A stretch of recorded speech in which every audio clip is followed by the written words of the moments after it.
Just the two. Is this you?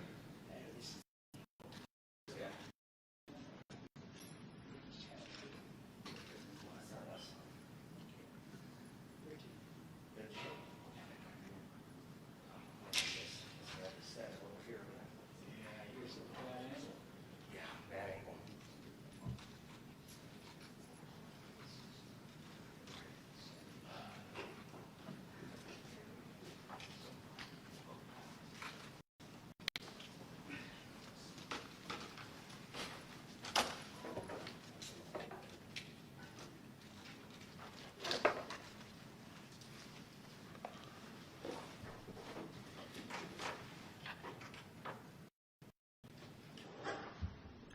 Is everybody set up? Microphones are on and ready to go? I got to set something up real fast. I got here a little late. I apologize. Yes, no worries, sir. Yeah, everything's tangled up now. Good, JD? Huh? Are you good? You got a mic up there? Oh, you need a mic, okay.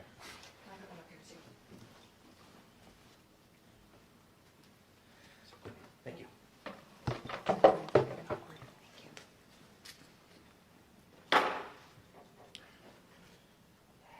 Good morning. I'm Lieutenant Terrence Lavely with the Weber County Sheriff's Office. With me are Detective Dustin Stewart, who is the case agent for this case, and Detective Tyrell Hebden.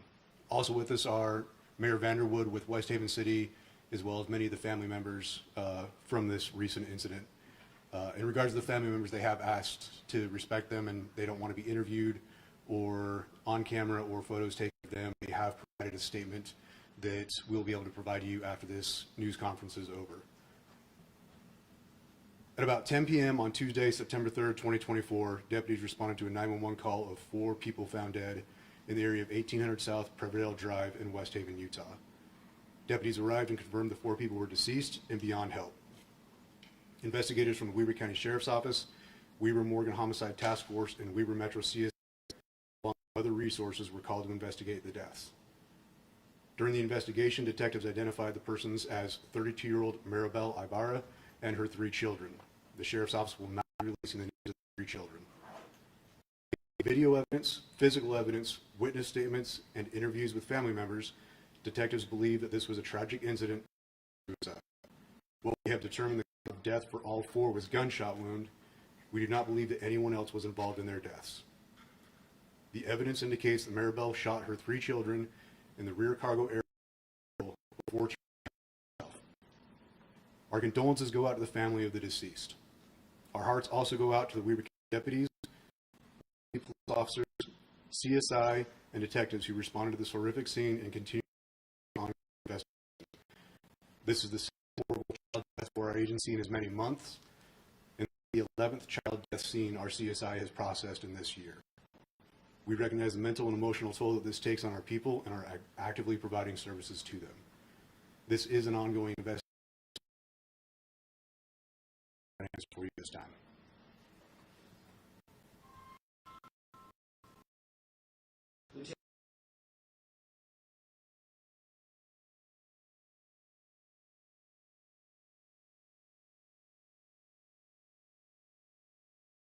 Vehicle. And I'm not going to go into detail on that. So what? Can you be more specific, please? I'm not going to be more specific on that, but the crime scene was contained to the rear cargo area of that vehicle, and everything leads to Maribel's the one that shot her 3 children.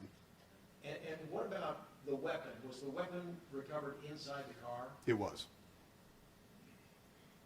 How many shots fired here? I'm going to release that. Can you provide the ages of the 4, 2, and 1. You said this is an ongoing investigation. If you've made this, why ongoing investigation? We obviously still have to figure out why this happened, trying to determine that, finish going through cell phone downloads and various different things, but we can confidently say there's no one else suspected in the death of these 4 individuals, and we'll continue to investigate and make sure we have a thorough investigation to say why these deaths happened. I think you referenced some video evidence. Can you talk a bit about how does that help establish the timeline and further evidence of what happened? Yes, it does. There was Ring doorbell evidence from several different houses. I'm not going to go into great detail on all that, but it does give us a timeline when that happened and did assist us in saying why we believe Maribel is the only person involved in these deaths. And can you say what date that this incident happened on? We're not exactly clear on when the shots were actually fired, but it started Sunday night the 2nd into Monday morning the 3rd.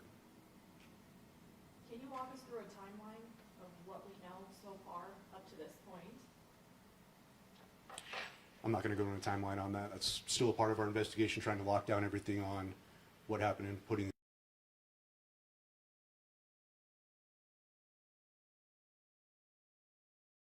When did the vehicle arrive back at the house?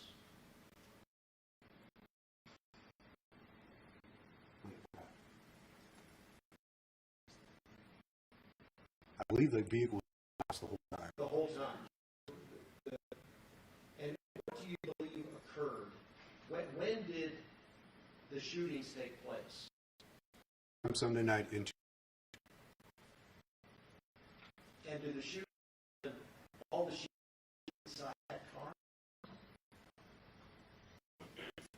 Are you able to discuss the way that the bodies were in that vehicle? Did investigators look at other potential scenarios here? At every potential scenario, and the reason for this news conference is to say says this is what happened, that it was a murder-suicide. And there's discussion about boyfriend, then discussion about maybe perhaps, some issues there.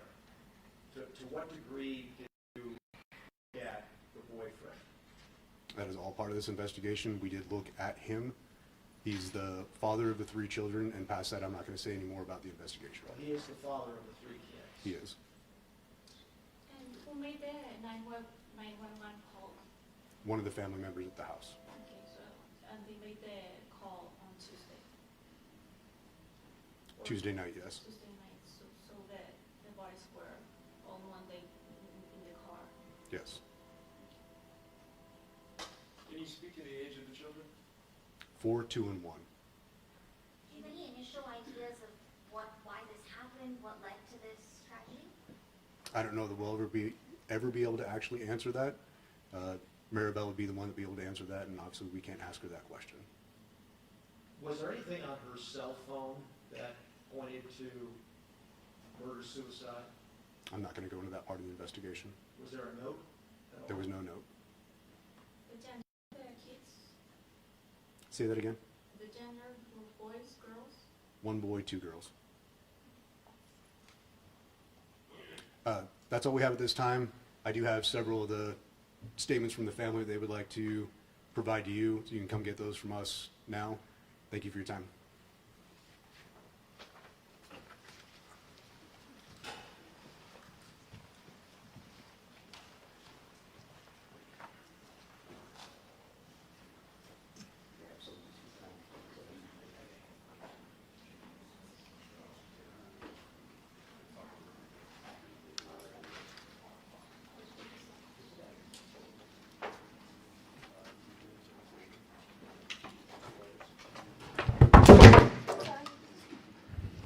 That's why we don't have nice things. I don't mind like a hug. Thank you. Want your stuff back? Now that it's broken.